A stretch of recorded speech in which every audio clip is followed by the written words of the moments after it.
Thomas. Thomas, are you coming with me?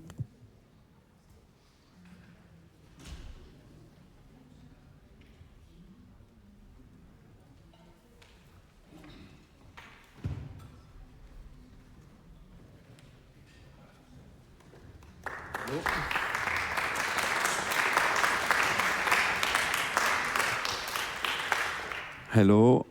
Do you hear me? Is it working? Yeah, sure. No? Now? Still no? Okay. This one. Try this one. Hello? Oh, yes, it's amazing. So I'm very, very happy, and I'm, first of all, thankful to all of you to be there a Sunday at 10 o'clock, which is quite amazing, but it's for good sake, because you are there to hear and to live a great day about Mendelssohn. I think that some of you have been already the 2 days listening to the Van Keuk Quartet and the Paddington Trio, starting this amazing 3 days about a great chamber music composer.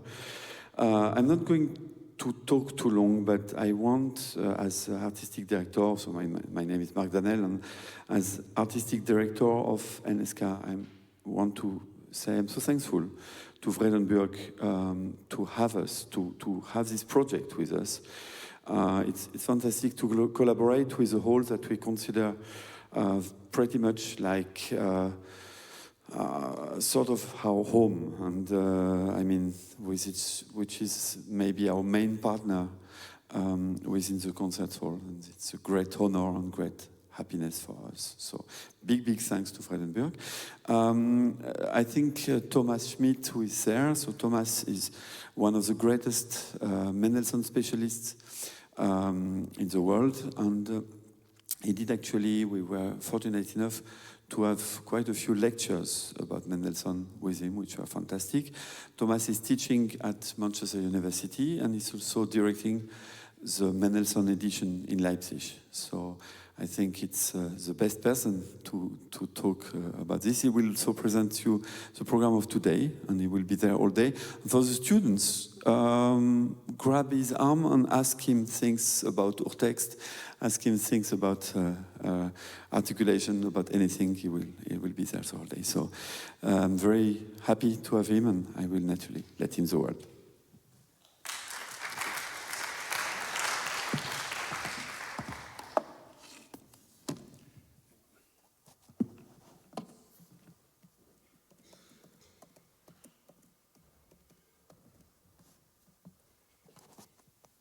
Yes, that's the one that's on.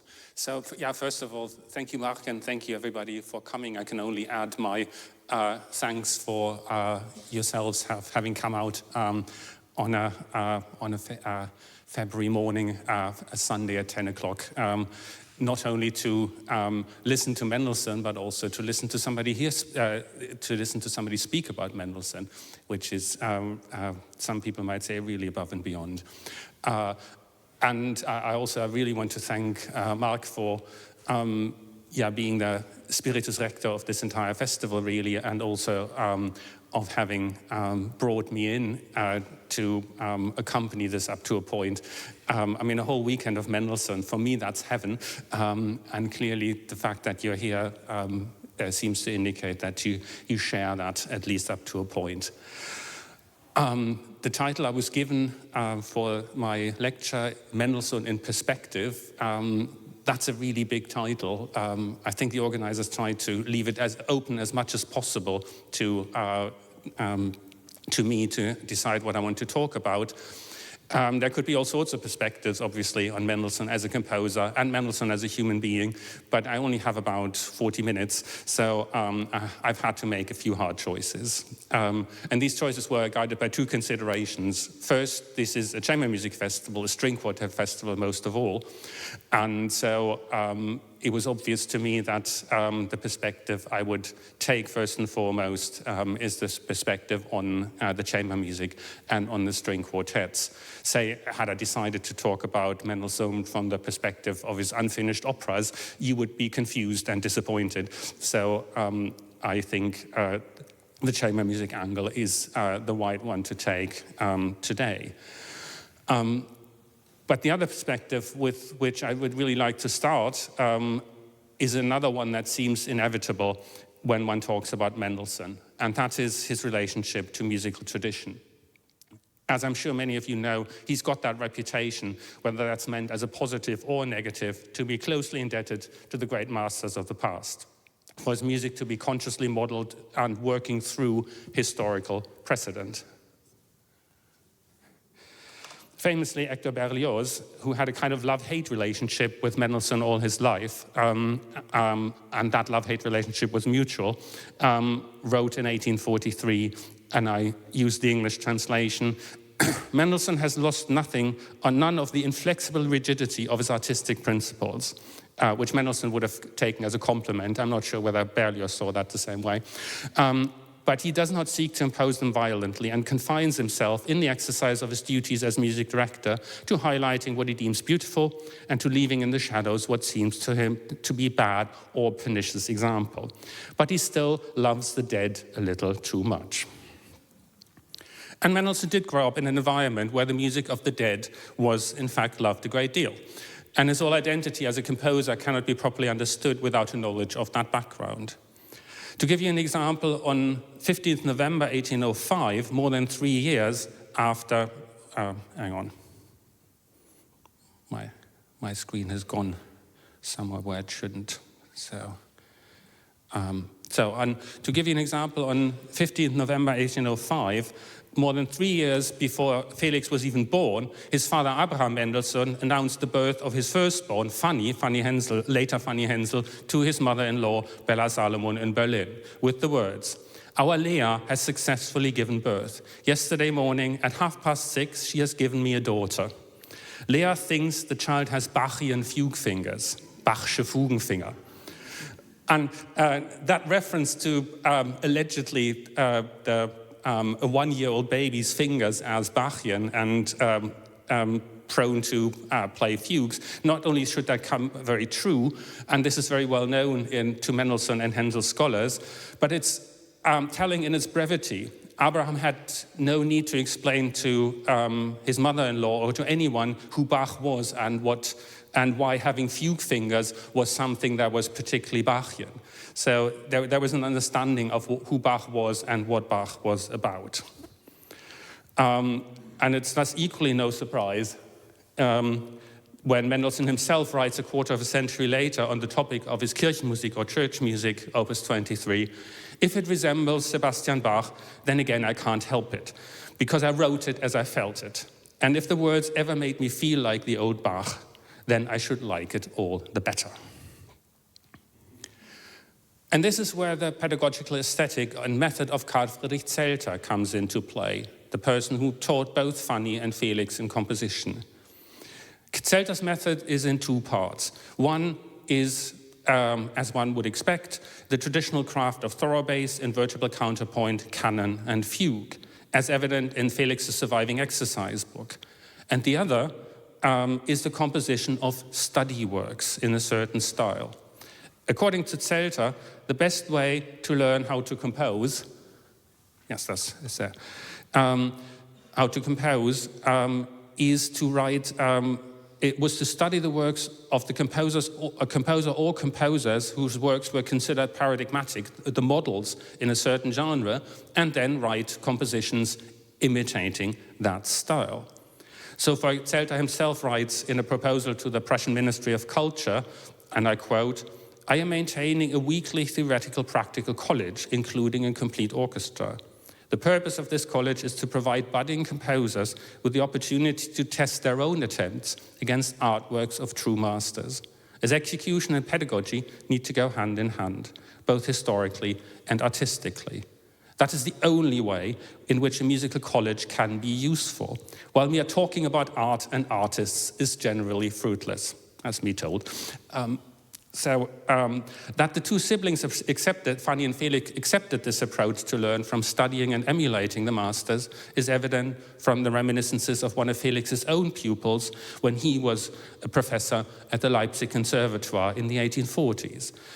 And so Wilhelm von Wasilewski writes, and again I quote, "The first task Mendelssohn set us was a 4-part vocal piece in the style of a motet. We then had to prepare an andante for string quartet, followed by the other movements. Mendelssohn always looked through the work we submitted for the following lesson on the spot, as far as we had got with it, and corrected it in pencil, at the same time commenting on the mistakes made. In his perplexity, one of the pupils asked the master how one should set about composing a quartet movement. He said, "Take a quartet by Haydn and copy the 4.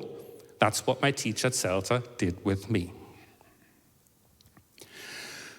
The result of this pedagogical approach is the body of study compositions by both siblings, series of pieces in specific genres emulating the style of the specific models. String symphonies after Carl Philipp Emanuel and Johann Christian Bach, string quartets after Haydn, and slightly later, much to Zelter's dismay, after Beethoven, and of course, also preludes and fugues as well as chorale settings after J.S. Bach, including 8 chorale cantatas written by Felix between 1827 and 1832. Fugues proper are rarer in ensemble music apart from a handful of student works under Zelter, but fugato passages, imitative passages, are of course everywhere in the chamber and the orchestral works. Crucially, however, and contrary to what one may expect given Mendelssohn's proverbial fondness for the dead, these fugatos hardly ever evoke the historicist topic of the learned style, characterized by long note values, syncopations, suspensions, and generally complex strict counterpoint. So when Mendelssohn writes a fugue or fugato in an instrumental or in chamber work, he doesn't make it sound like Bach. I mean, that would be surprising, but sometimes Mendelssohn has this reputation of being totally indebted to early music in that sense. But he really, and that's what I want to spend much of the rest of my talk on, what he does, he translates strict counterpoint, or he translates his idea of counterpoint in, contemporary romantic composition. So let's have a look then how Mendelssohn does that. How does he transpose imitative counterpoint into romanticism? One of the best examples for that is the slow movement of the A minor quartet, Opus 13, which the Van Cuyk Quartet played on Friday. So if you were there, you can take your mind back to that. In the second theme of the slow movement, which starts here. There's a fair bit of syncopation and suspension dissonance at the beginning, but much more of what I like to call cumulative motion polyphony. So polyphony that just gets denser, but not necessarily more complex.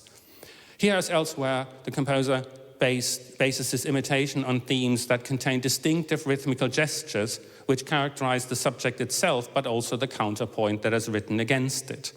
So in this case, the crucial rhythmic gesture that this passage is built on is 2 semiquavers followed by a quaver, so ba-ba-bum, ba-ba-bum. That, and that gesture is really what makes that passage. And that is actually derived from the second half of the subject proper. And there is a great deal of contrary motion, and the voice leading, as always with Mendelssohn, is impeccable. So the craft is there. But the surface texture of the passage doesn't really sound very contrapuntal.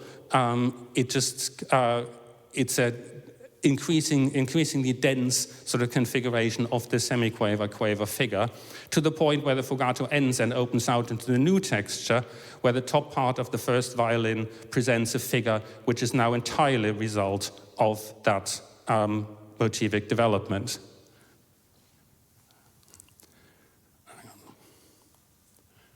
So this is where you have here in the first violin, you ba ba ba ba ba ba. So you have the sort of a theme that evolves out of this semiquaver-quaver motive and evolves essentially out of the imitative counterpoint, but this is in no way a strict fugue. And this is very much sort of the typical way in which Mendelssohn makes his counterpoint, in which Mendelssohn constructs instrumental textures, obbligato instrumental textures, and the logical extreme of this cumulative principle is reached where the fugal subject lacks any rhythmical articulation at all. Thus, the middle section of the intermezzo, in opus 13, opens with a staggered entry of a staccato motive with semiquavers and semiquaver rest. So,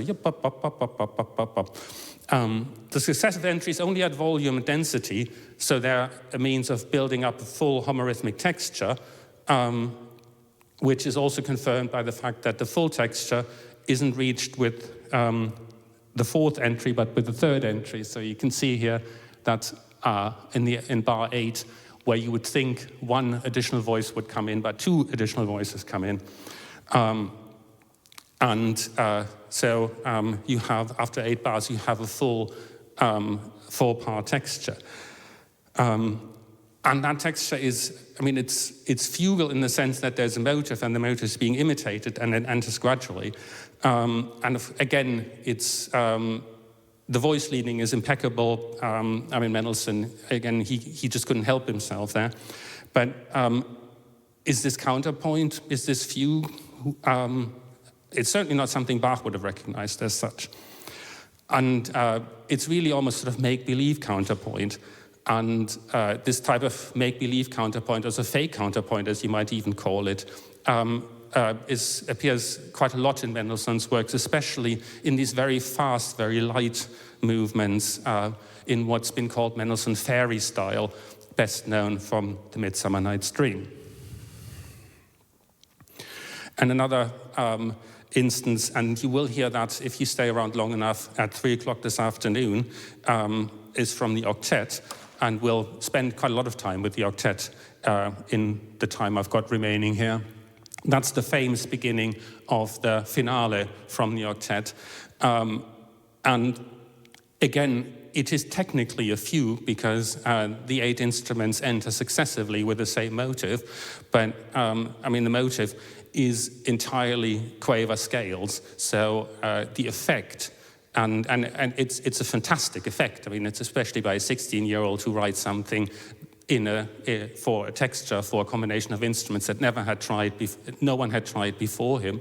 But the effect is the growing of the texture, the growing of noise, really, and it's not really a Bachian fugue at all. And also, after the 8 instruments have entered, the fugue just stops and a homophonic texture ensues. So this is for effect, really, rather than for learnedness. And the quaver subject itself is subsequently used in a variety of permutations with other motives. But again, the only thing that this has of fugue, really, is the original meaning of the word, which is fuga, which means flight. So something moving very fast in a certain direction. And it's really, I mean, what's amazing here is not the learnedness, because that is really absent, but how Mendelssohn manages to construct a very long movement from material that isn't actually very rich in rhythmical and contrapuntal potential. It's basically rising quaver scales. And the primary purpose of the motivic interplay is to add density rather than complexity. So you might say that Mendelssohn's counterpoint isn't actually about how it works, but it is how it sounds. And that gets us to away from Bach and to another model, which is really much more important in this context, and that is Ludwig van Beethoven. So this type of fast final movement, fuga, flight counterpoint is actually something that we find in Beethoven a fair bit. Those of you who are familiar with these works, the finale of the Opus 59, number 3 string quartet, and so on, and then again it just goes on, and also the Große Fuge, Opus 133, where the dotted rhythm on the second subject has the same kind of power over the subsequent texture. And I think it's really important because and clearly even Mendelssohn's parents back in the early 19th century, when they thought about fugues, they thought Bach. And when they thought Bach, they thought fugues. But it's really important to remember that in the early 19th century, you didn't need to look towards Bach if you wanted to write a fugue. Classical chamber music is full of fugues, especially the final movements of many of Haydn's and Beethoven's string quartets, which contain them almost as standard, and usually again characterized less by learned counterpoint than by this frenetic rush, the fugue, towards the finish. And so much of the instrumental fugues by Felix Mendelssohn actually do appear to draw their inspiration from Vienna rather than from Leipzig. And Beethoven is, in Mendelssohn's composition upbringing, is a bit of an ambivalent figure. Zelter, Mendelssohn's teacher, was very much a Beethoven skeptic, and he said so as much many times.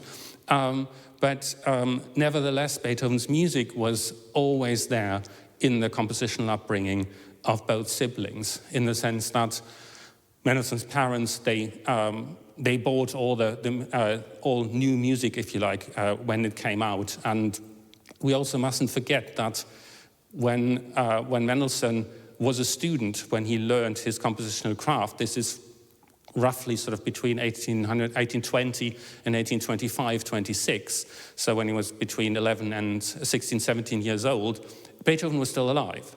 And his late string quartets and other parts of his late music were still coming out. So, and they were published by Schlesinger in Berlin, so with a publisher who the Mendelssohn family knew well. So the Mendelssohns really got this music quite literally hot off the press. Sometimes, as far as we know, even they saw page proofs. So Felix would have seen some of Beethoven's very late chamber music before it was officially published. And that influence by Beethoven on Mendelssohn is nowhere more apparent than in the chamber music. I've mentioned that Mendelssohn wrote a number of student works in certain style, in certain genres, and amongst those was also a string quartet in E-flat major. Just a list of the early chamber works. This is the list of the proper early chamber works, so not the student works. So there is a string quartet in E-flat major, which predates this list, which is still very much in a Haydn style rather than a Beethoven style. But as far as the chamber music goes, it wasn't until 1823, so when Mendelssohn was 14, when the ever self-critical composer and his equally critical mentors, that is his father Abraham and of course Zelter, felt that the time had come for the 14-year-old to step outside the self-contained world of private study and to introduce himself to the general public. So by actually having public concerts and, most importantly, by publishing things, and thus losing sort of the kind of control over the dissemination of his music. And the first four opus numbers are indeed chamber works. The three piano quartets, opus 1 to 3, and the violin sonata, opus 4. And it's certainly no accident that this step into the public sphere was in fact taken in the form of chamber works.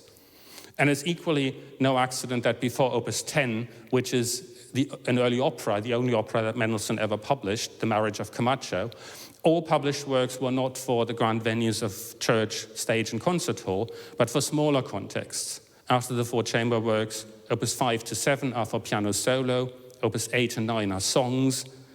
And note again, there's quite a planned sort of sequence to that. So you have a group of chamber works, group of piano works, group of songs.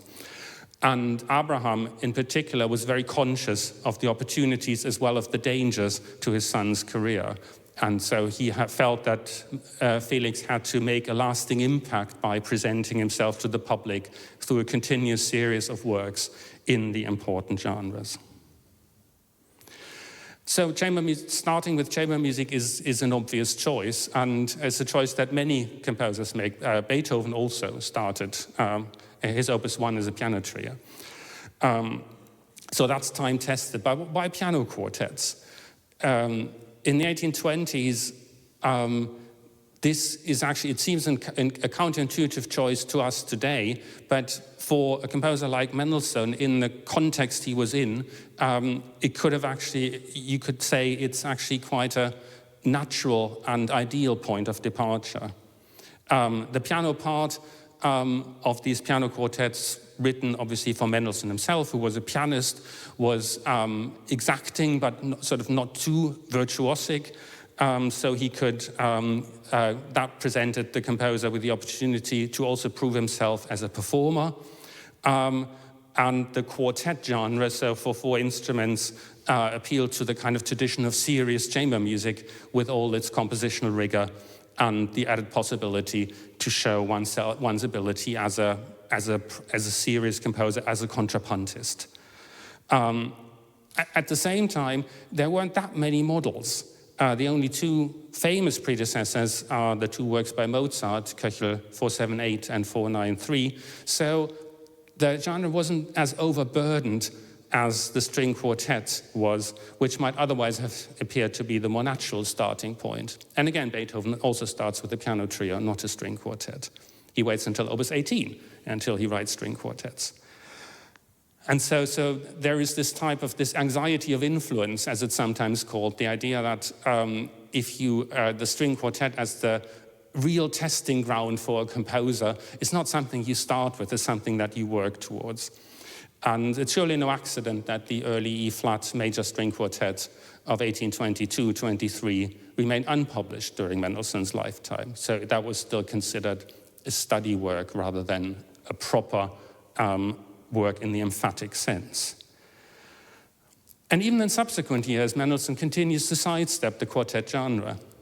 We think of the already mentioned octet of 1825 as one of the pinnacles of his chamber outputs, and indeed of any chamber music by any 19th century composer. I mean, it's many people, I certainly would be amongst them, would consider it's one of the great masterworks of 19th century chamber music.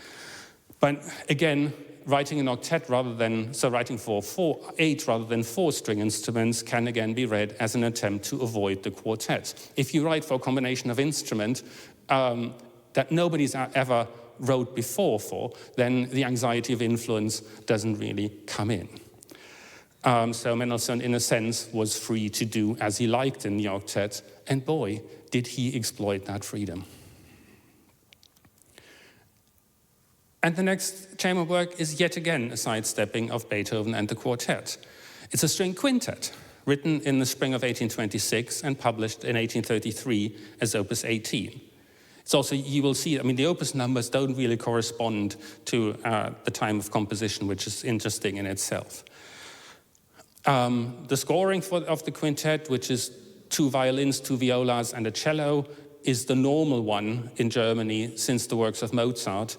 But Mozart isn't really the model that Mendelssohn had in mind here.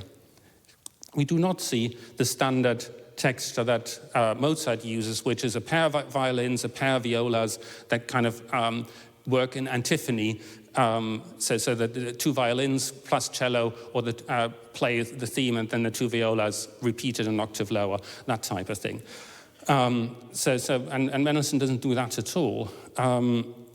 But the string quintet by Beethoven, the only one that Beethoven published, which is Beethoven's Opus 29 in C major from 1801, is also not really the model that Mendelssohn uses here, which is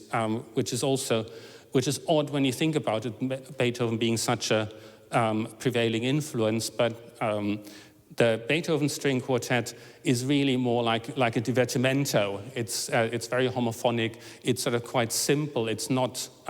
It's nowhere near kind of pinnacle of ambitious chamber music that the Beethoven string quartets represent. And so what Mendelssohn does in the Opus 18 is really quite strange. He writes a string quintet that is written in the style of Beethoven, but he writes a string quintet that's written in the style of a Beethoven quartet. So he has the ambition and sophistication of the Beethoven textures from the quartet, only that he has one more instrument to play with. And Mendelssohn was always fond of sort of writing for combinations for lots of different instruments. I mean, that's one of the main reasons why the octet is so great, is because that's sort of what Mendelssohn loves doing. Is sort of the kind of different configurations and juxtapositions and groupings. And so for Mendelssohn, having one more instrument, this is great, I can do more. But again, it's about avoiding that direct comparison with the older master. And as in the octet and the chamber works of those years, the texture is again highly contrapuntal, because that's just how Mendelssohn was wired. But the main impression is, again, not one of learnedness, but one of lightness of touch. And so a typical example of that is the very beginning of the Opus 18, which you see here on the screen, where the first theme is presented in a compact ensemble. So all 5 instruments are playing from the beginning. And the tune itself, which is as normal, is in the first violin.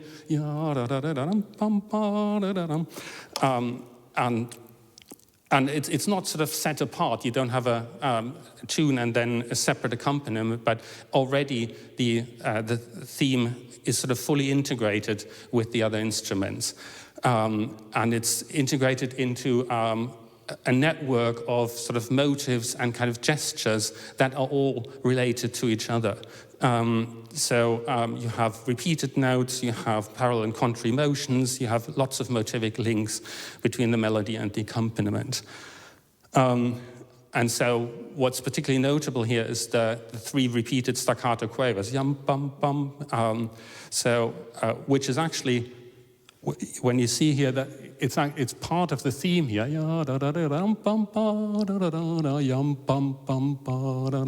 but it had already appeared in the accompaniment way before it appears in the theme. So already you have these relations, and then it's being picked up. It intensifies. The theme is then repeated. The head motive moves in the lower voices, and then that whole sort of play with little motives that we had already seen also in the Opus 13 goes on again. So there isn't in these movements, there isn't a single bit of, not one instrument plays something that isn't in some way motivated, if you like, that isn't in some way a part of this network of relations. And that's really, that's string quartet style, classical string quartet style, pure and simple. If you look at the mature Mozart quartets, for example, the Mozart-Haydn quartets, or indeed the Beethoven Opus 18, that is the texture that you come across in these works. And what makes Mendelssohn's approach remarkable isn't that this is how he writes for chamber ensemble, but that he only writes for chamber ensemble like that. Not only in the quartets where this style kind of belongs, but also in the quintets and even in the octet. And one of Mendelssohn's great achievement as a young composer was exactly that, to write for really as many instruments as he might, and still maintain this sort of fully sort of dense and fully motivated texture. And I'll just show you a few more examples of that from this period. Some of those also, again, from the octet and from other bits that you will hear over the rest of the day. So one example here, this is the slow movement of the octet, the second subject, which again sort of doesn't, the theme itself isn't really very interesting. I mean, Mendelssohn can write fabulous tunes in slow movements, and you'll hear some of those over the rest of the day, but so that's sort of one approach for him to write lyrical music. But sometimes, and a lot of times, the themes itself, the motives, they're really simple. They're really, in and of themselves, nothing at all. So here you have This is where the second theme starts, which is really, it's a descending scale, which of course you can also have as a rising scale, and then it's the repeated notes that actually from the original, from the beginning of the music, yum, bum, bum, bum, bum. So all you have is this repeated motive, slightly rhythmic articulated, and you have the rising and falling scale. So couldn't be simpler. And yet, I mean, when you'll hear this afternoon, it's magical. It's absolutely fabulous, and it's unbelievably sort of refined. It's just good. I mean, the way he sort of can do that, and it's again, this is Mendelssohn, so the voice leading is always perfect, and it's and he keeps sort of all 8 instruments busy at the same time, which is really quite an achievement in itself. Is because if you have we don't talk about 4-part harmony by accident. So normally a full texture is in classical or romantic harmony is in 4 parts. So if you have 5, 6, 7, 8 instruments, actually fitting them into the texture and also fitting them so they don't constantly get into each other's way, and that the voice leading and the counterpoint actually remains correct, is unbelievably difficult. And Mendelssohn just does that as though he was nothing at all. And let's not forget, he was 16. What did we do when we were 16? I don't want to. So there's this this approach, this approach of obligato part writing, and then also here what you see the approach that when you have a lot of different instruments of groupings. So in this here you have first you have of course the second violin and the second viola together as a group. Then you have the fourth violin and the first viola together, and they are a group for a few bars. And then here you have the third violin and the first viola together, and the second violin and the second viola together. So that again is the fascinating thing here with Mendelssohn, in the octet in particular, but in the chamber music more generally. Of course he works with groupings. He has to work with groupings because he can't not in large ensemble chamber music, but he does it in a way that it's constantly sort of moving and shifting and fascinating. So it's not like, oh, you have sort of as in the Mozart string quintets, I mentioned that, 2 violins, 2 violas, that's broadly it. I mean, I'm being slightly unfair, but I mean, a lot of the approach to ensemble writing in Mozart string quintets is very much about fixed groupings. This is eternally flexible groupings, which also results in the octet, and anybody who's played in it can testify to that all 8 parts are equally interesting. Of course, the first violin is the virtuoso part. It's the one that Mendelssohn wrote for Edward Rietz, for his friend, who was a fantastic violinist. So there is that aspect to it. But it's not like if you're sort of the fourth violin or the second viola, that you only sort of play boring accompaniment. So everybody gets involved in different ways all the time. And it's this integration of textures that, but it's profoundly contrapuntal.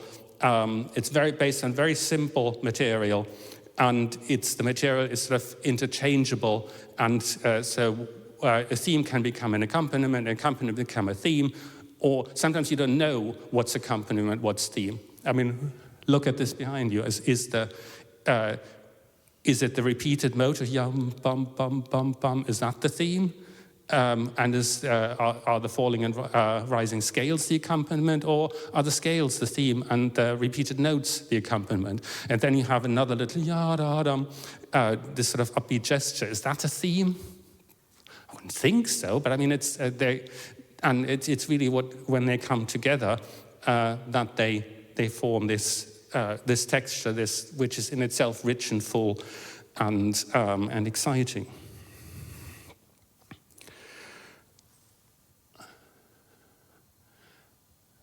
I think I'm going to skip past that because that's another example of the octet, and we're running out of time a bit. So let's return to our chronology of the early chamber works for just a few minutes and to Beethoven. Because in 1827, Mendelssohn actually finally does dare tackle Beethoven head-on with the two quartets, Opus 12 in E-flat major and Opus 13 in A minor, the first written in 1829 and the second in 1827, both published in 1830, but in reverse order of composition. And so now the ever self-critical Mendelssohn was sufficiently confident of his craft to submit the two works for publication shortly after their completion. And as is well known, they both very clearly show the influence of Beethoven, and late Beethoven at that. As I already mentioned, Abraham, his father, did not think much of Beethoven, but he was broad-minded enough to acquire the current works for his children when they were published, or sometimes even slightly before. And Mendelssohn and also his sister Fanny were absolutely thrilled with this. I mean, this was sort of the most exciting thing to them when a new Beethoven work came out. And this is quite a famous sort of quote from a letter that Mendelssohn wrote to a friend of his, the Swedish composer Adolf Fredrik Lindblad. And he writes this in February of 1828, which is less than a year after the late Beethoven quartets had appeared in public. And very shortly after finishing his own E-flat major quartet, which is the Opus 12. No, it's actually, sorry, it's the A minor quartet with the Opus 13. Again, wrong way around. So, and that is clearly modeled on Beethoven's Opus 132. And so Mendelssohn writes, "Have you seen his new quartet in B-flat major, the Opus 130, and that in C-sharp minor? Get to know them, please. The piece in B-flat contains a cavatina in E-flat, where the first violin sings the whole time and the world sings along. The piece in C-sharp has another one of these transitions. The introduction is a fugue. It closes very scarily in C-sharp major. All instruments play C-sharp, and the next entry is in such a sweet D major, the next movement, that is, and such little ornamentation." You see, that is one of my points, the relationship of all 4 or 3 or 2 or 1 movements of one sonata to another, sonata here as a catch-all term for chamber music, and their parts, whose secret one can recognize at the very beginning through the simple existence of such a piece. Because the mere beginning in D major, those 2 notes make me tender-hearted. That must go into the music. And as in other Beethovenian works, like the 2 piano sonatas, Opus 6 and Opus 106, so published posthumously in 1826 and 1827, Mendelssohn pays homage to Beethoven in a number of ways. First, all works begin with a direct quotation or allusion to a recent work of the older composer, as if he wanted to make sure that the audience knew where he was getting his inspiration. So, be honest about your sources, if you like. The A minor quartet, Opus 13, begins like Beethoven's Opus 132, which we'll hear later today, and the E-flat major quartet, which we'll also hear later today, begins like the Opus 74 harp quartet of 1809.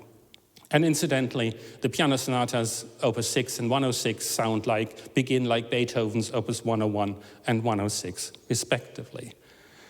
Second, all 4 movements are linked through motivic references.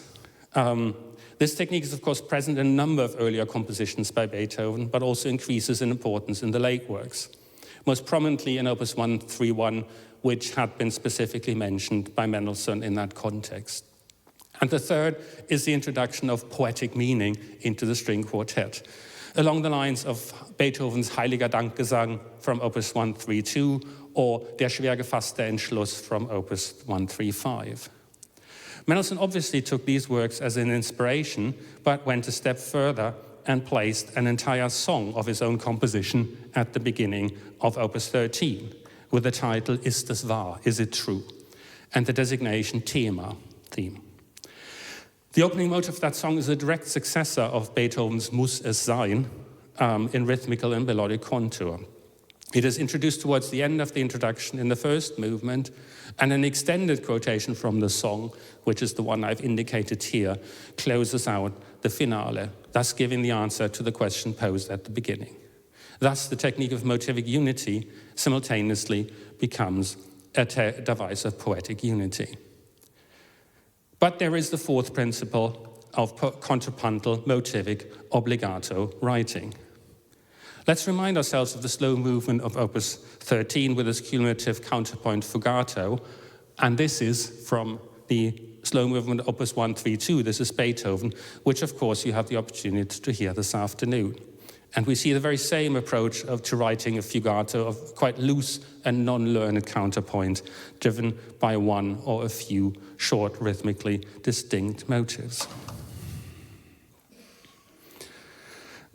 So this discursive obbligato principle that crucially underlies all these processes is very much one that Mendelssohn inherited from Beethoven.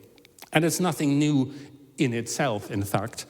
It ultimately looks back to Goethe's famous maxim saying that a string quartet reminded him of four intelligent persons in conversation.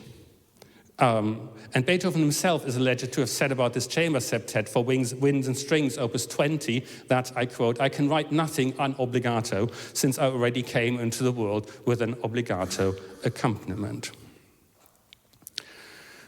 The difference, and this is how I conclude, to me is the absolute consistency with which Mendelssohn spreads this principle across his entire instrumental oeuvre, not only in the string quartet, where one might expect it.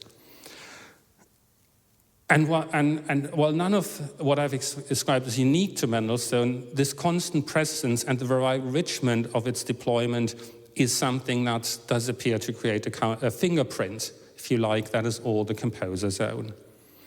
And without intending to belittle the richness of Mendelssohn's harmonic writing, tonal schemes, programmatic intent, and all that, I would say that his voice emerges most clearly in this way, how he writes for instruments. Thank you.